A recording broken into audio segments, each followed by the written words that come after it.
Matutuloy na sa darating na Miyerkules, ika-23 ng Nobyembre ang Senate Investigation and Inquiry ng itinuturong drug lord na si Kerwin Espinosa.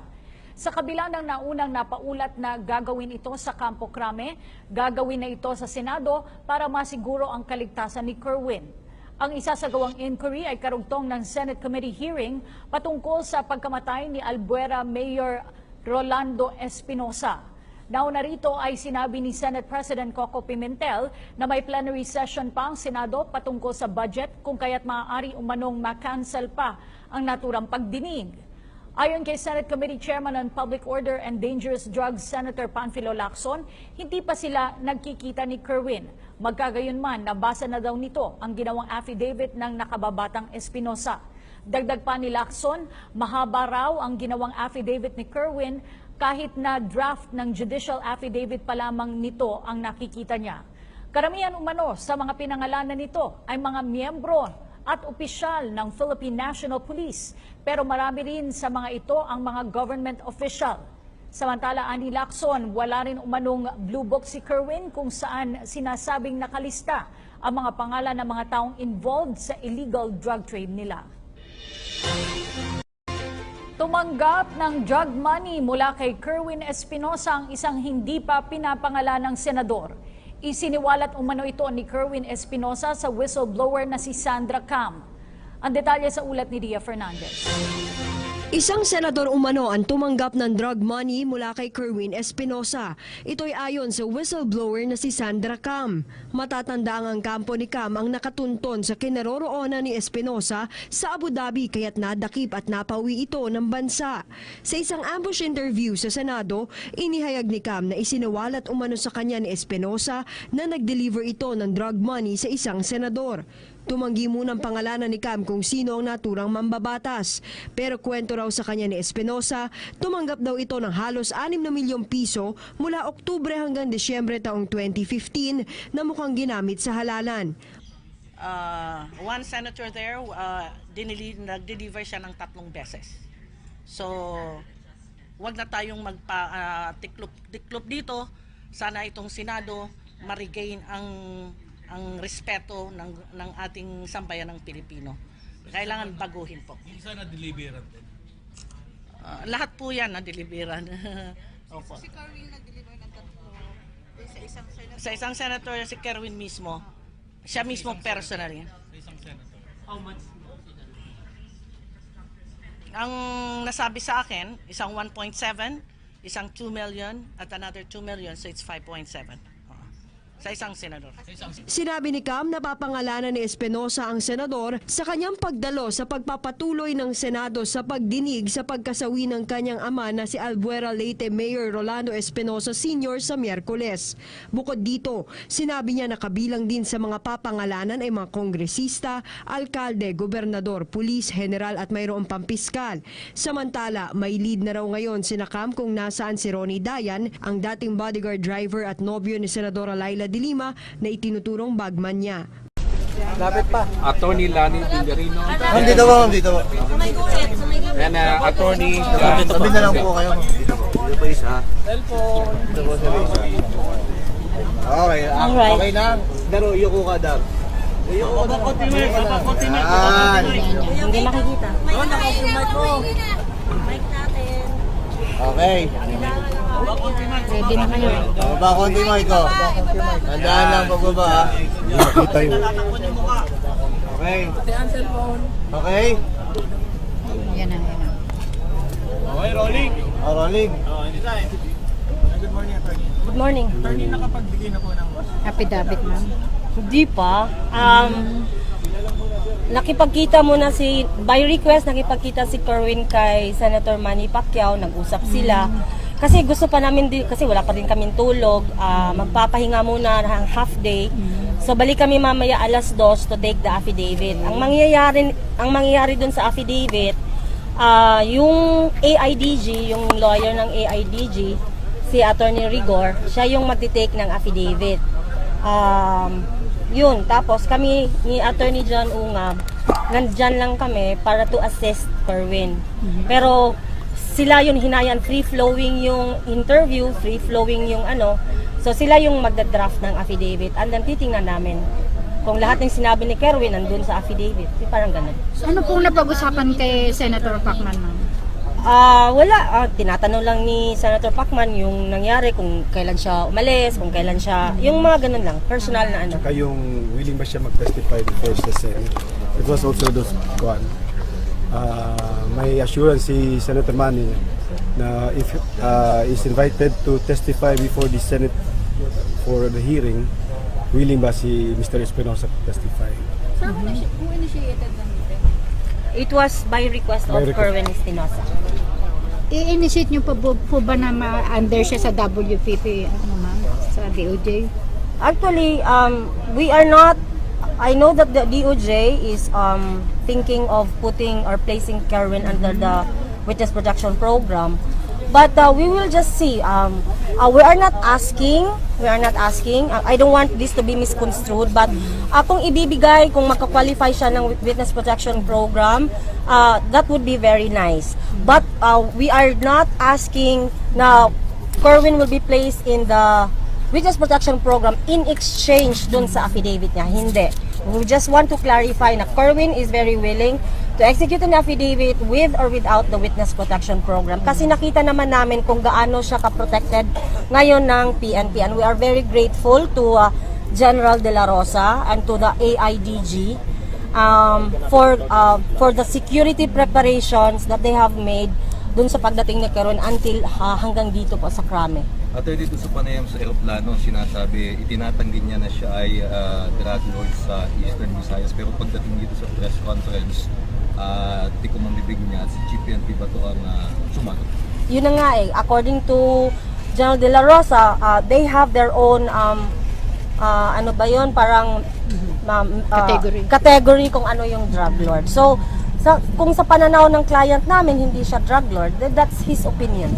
Lalaminin ba yan ang affidavit niya sa kasakali? We will, as I said, Kerwin will execute an affidavit.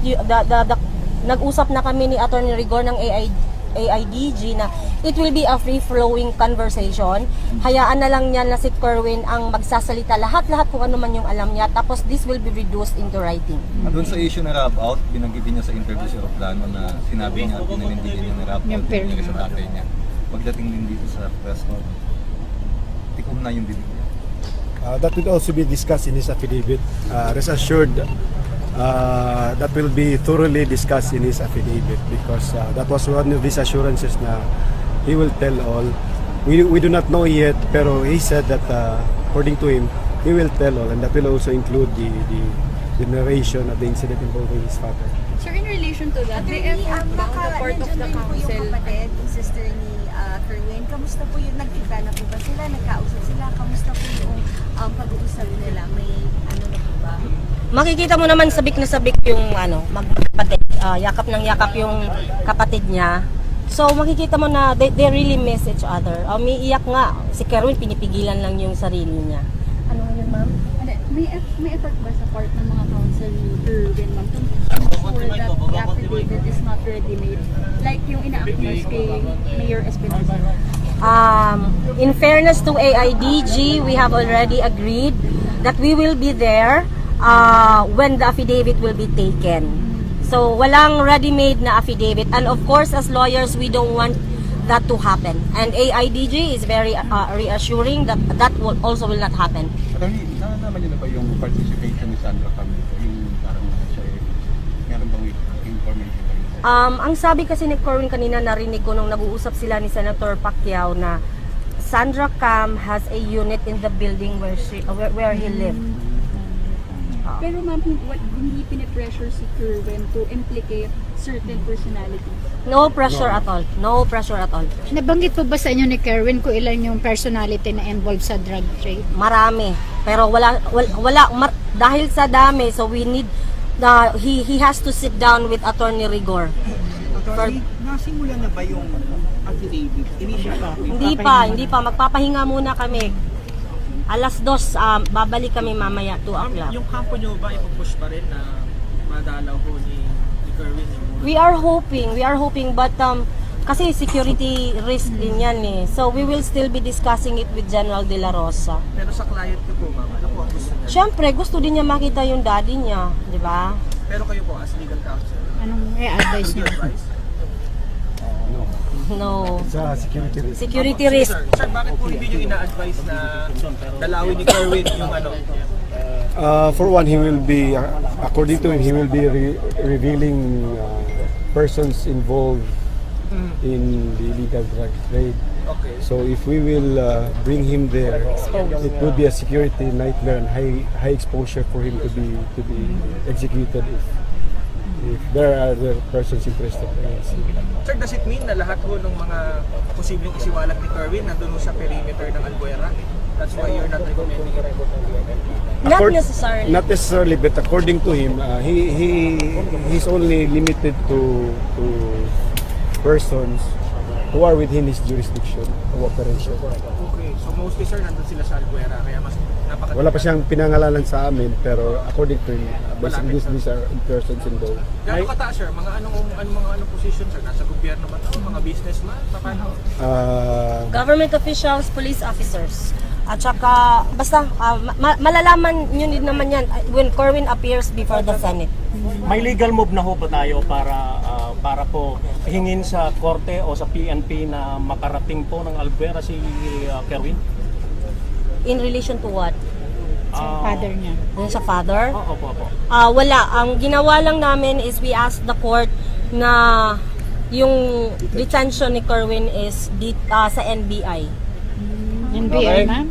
Sa NBI. Ayun yung sa custodial center. Yun ang gusto ni Kerwin sa NBI. But at that time, hindi pa siya dumating. Hindi pa siya dumating. Well, when he saw the preparations made by the police officers, when he arrived here, parang he changed his mind a little bit. So parang may confidence na rin siya sa PNP, lalo na nung the assurance made to him by General De La Rosa and the AIDG chief na he will be secured and protected here. But are there threats to his life? Right now, walang makakawalapit kay Kerwin but we have to think that there will be a lot of threats because he will be implicating a lot of people in the government, police officers. So it's coming. It's Okay. Ma'am, matagal na kayo abogado ng pamilya Espinosa? I was hired when the late Mayor Espinosa came back to Albuera from here, Crame. So do you have probably... Wala naman kayo ng threat po? Mastermind ng pagkamatay? We will just wait for the investigation. Anyway, sabi naman ni Senator Lacson, Kerwin is the missing link.